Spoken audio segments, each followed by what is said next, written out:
ESG came about from the United Nations around 2004.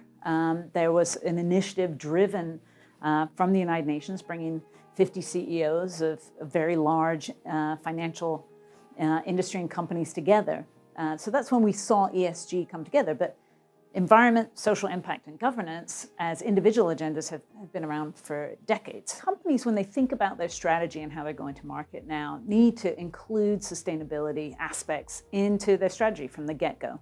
I think if you look at sustainability historically, companies have had a growth agenda and a good agenda, and they run those in parallel. I think what we're saying now is that this has to be integrated into one. We're trying to create growth from good, not just growth and good as separate agendas.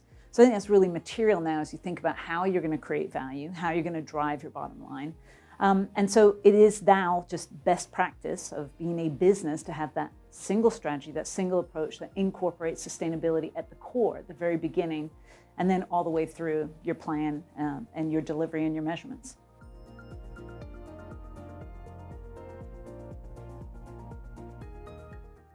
Well, look, any company's central truth is going to be the inalienable truth of their customer, their consumer, right? It always has to start there. And so what we're seeing is the rise of consumer awareness, of consumer consciousness around the brands and the companies they're doing business with. There's recent Wharton research that really demonstrates and shows that fully 3/4 of consumers now say they'll pay a 10% or more premium for a sustainable brand. That's material. When we cut inside generations, we see even more pronounced difference, as you would expect. Younger generations even more likely to drive towards those consumer sustainable products and brands.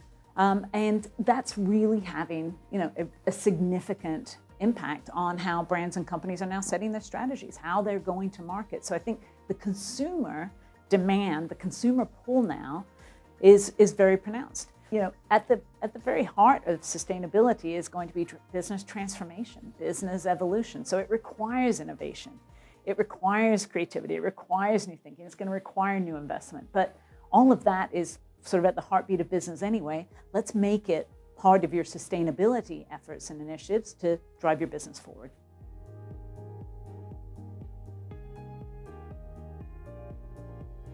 I think there's certainly some discussion about how you get started and where to start. And it can probably feel overwhelming, right? You're talking about the entire, perhaps, carbon footprint of your company, your supply chain. You're trying to respond to employees who have expectations and demands. They want transparency. I mean, you can see how your different constituencies have very different expectations of you. The place to start is obviously within the core footprint of your business, what you control. And then even further within that, it's going to be to identify the area that has the greatest impact, right? Don't go around the edges, don't do the smaller things. Go straight to the central impact of your business and start to make impact there. It's going to vary by sector, it's going to vary by category, but that's really how to make meaningful progress. The thing that you know the best, and the thing that also is the most impact in your ESG agenda. That's where to start, and then start to add on. So there's a lot of discussion often around what could be called historically challenged ESG companies, and where do they start and where do they fall into this plan? Sustainability agendas represent transformation of business. That can be hard, that can be difficult. These are companies that have legacy business, legacy products, and they are trying to transform from the inside out. There has to be accountability, but there also has to be understanding, and we've got to make sure that we're just in the middle of that, just measuring incremental progress as we go and being transparent about it.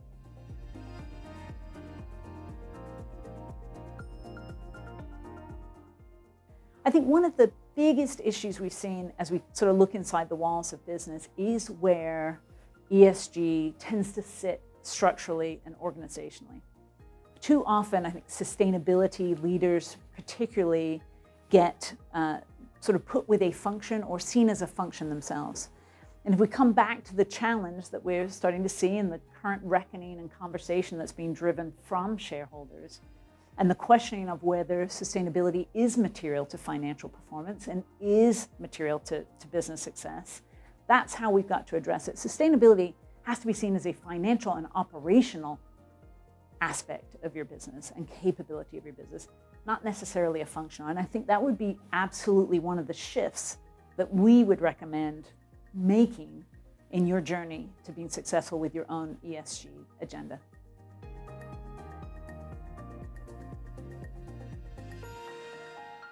By 2030 and beyond, what we're going to see in terms of ESG are more people's net zero plans being accomplished. I mean, people will get nearer and nearer to those targets and those goals.